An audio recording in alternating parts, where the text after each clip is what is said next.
Hi, I'm Alex Meyer. This is our house that you're coming to in Vermont. Thank you very much for coming. We enjoy having people over. I wanted to just take a video and show you how to make a fire in this wood stove. So, as you can see, I have balls of paper, and it's important that you ball the paper up.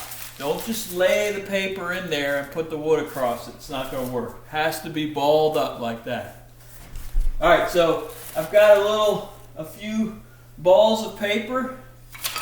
And the next step is you start with small sticks like this. We have some small sticks in the wood box here.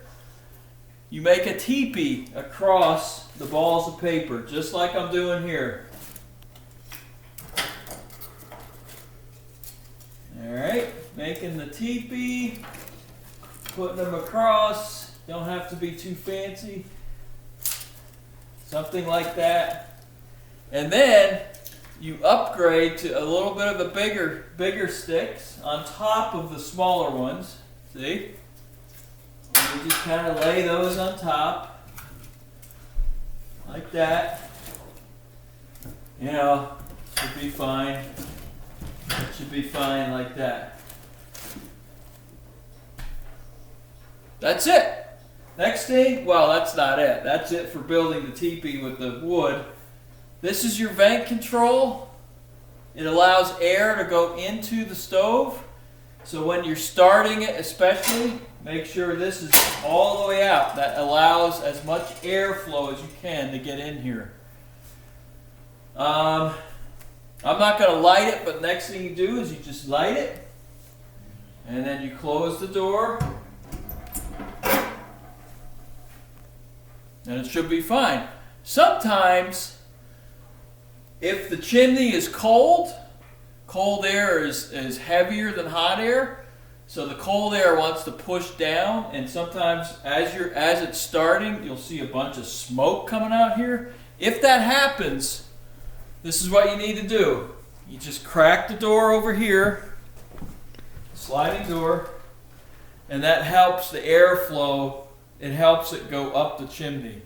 And another thing I usually do when I have some smoke pouring out is I may even open this window a little bit.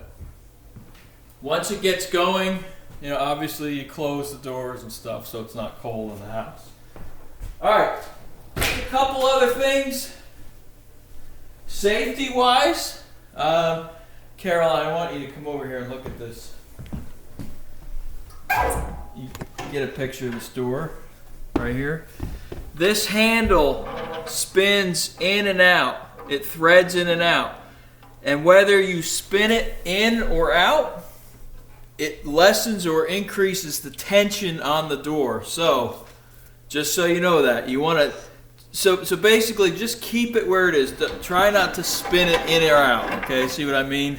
If I spin it like that, it's too loose. See, it's too loose. So, I'm going to get it to the right. I think that's it there. Nope, still too loose. I'm going to spin it in a little more. There.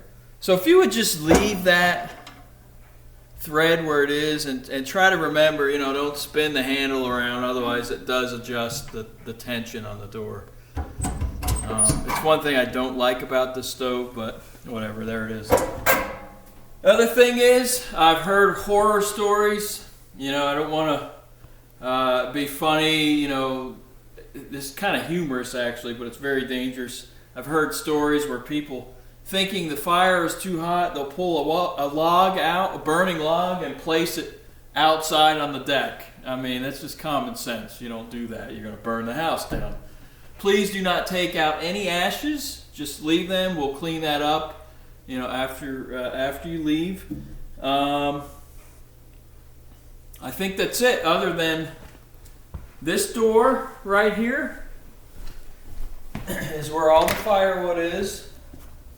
This is your starter wood.